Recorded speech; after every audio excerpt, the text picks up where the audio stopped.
হয় হয় মই তোমালোকক বহুত ধন্যবাদ জ্ঞাপন কৰিছোঁ আৰু কৃতজ্ঞতা জ্ঞাপন কৰিছোঁ।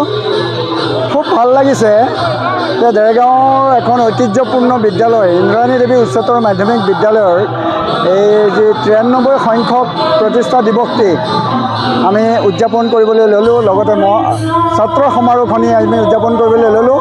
খুব উলহ মালহেৰে অতি আড়ম্বৰপূৰ্ণভাৱে দুয়োটা দিনৰ কাৰ্যসূচীসমূহ সম্পন্ন হৈ এতিয়া ৰাতিৰ কালচাৰেল প্ৰগ্ৰাম চলি আছে।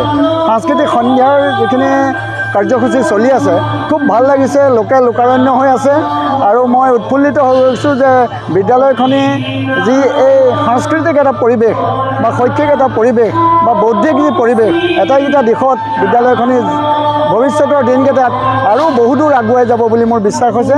মই অতি আনন্দিত আৰু গৰ্বিত।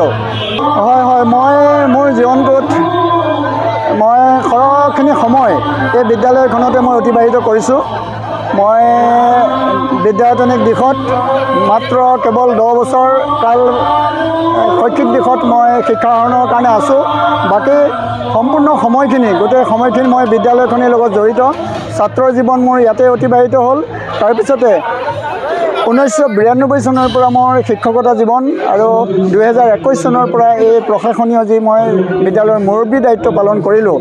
মই এই বিদ্যালয়ত যেতিয়া শিক্ষকতাৰ জীৱনে আৰম্ভ কৰিছিলোঁ তেতিয়াৰ পৰাই মই এই বিদ্যালয়খনিৰ কাৰণে মোৰ কিছুমান সংকল্প আছিলে, কিছুমান কাম কৰাৰ মোৰ যিটো মনত এটা বিশ্বাস আছিলে, যে তাগিদা আছিলে যে মই বিদ্যালয়খনিৰ কাৰণে মোৰ নিজৰ শিক্ষানুষ্ঠানখনিৰ কাৰণে কিবা কিছু কৰি যাবলৈ পালে মই মনত শান্তি পাম।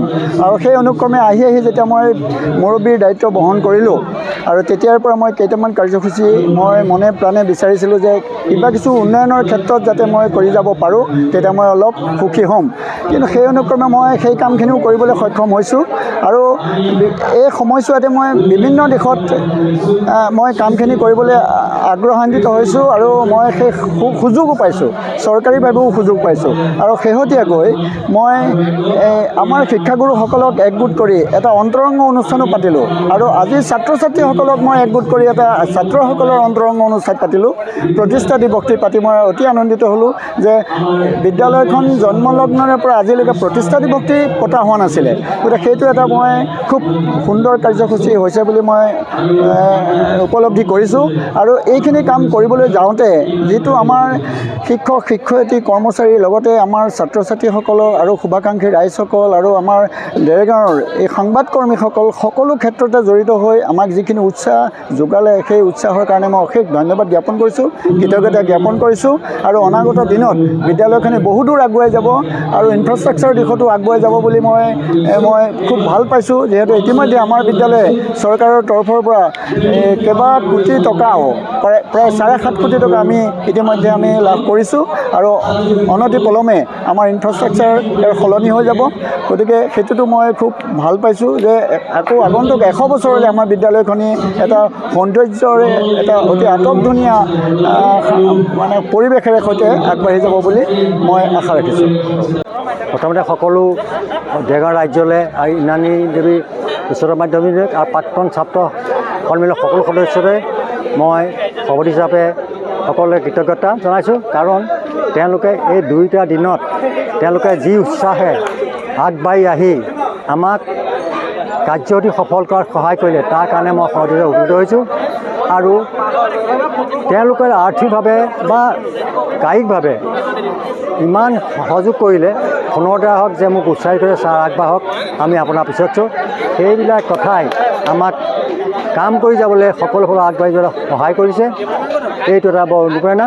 আৰু আটাইতকৈ ডাঙৰ পুৰণা ছাত্ৰসকলক আমি যে এখন প্লেটফৰ্ম দিব পাৰিলোঁ, সেই প্লেটফৰ্মৰ দ্বাৰা তেওঁলোকৰ মাজত যি দয়া মমতা ক্ষমতা প্ৰেম একতা ভাৱ জগাই দিব পাৰিলোঁ আৰু এই স্কুললৈ আহিবলৈ সুবিধা কৰি দিব পাৰিলোঁ। তাৰ কাৰণে আমি অলপ আনন্দ অনুভৱ কৰিছোঁ আৰু তেওঁলোকৰ উৎসাহে ভৱিষ্যতে কাম কৰাৰ অনুপ্ৰেৰণা যোগাব। আৰু ইন্দ্ৰাণী উচ্চতৰ মাধ্যমিক বিদ্যালয়ৰ উন্নতিত এই উৎসাহে নিশ্চয় উন্নতিত সহায় কৰিব।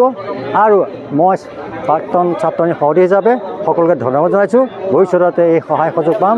আৰু মই বিশেষকৈ সকলো ফালৰ পৰা ইমান সহায় পালোঁ যে পইচাৰ ফালৰ পৰা মই অতি অভিভূত হৈছোঁ। তাৰ কাৰণে সকলোকে মই ধন্যবাদ জনাইছোঁ। ভৱিষ্যতে সকলোকে সহায় সহযোগ আশা কৰি ইনানী স্কুলৰ উজ্জ্বল ভৱিষ্যত কামনা কৰি মই কামনা কৰিছোঁ।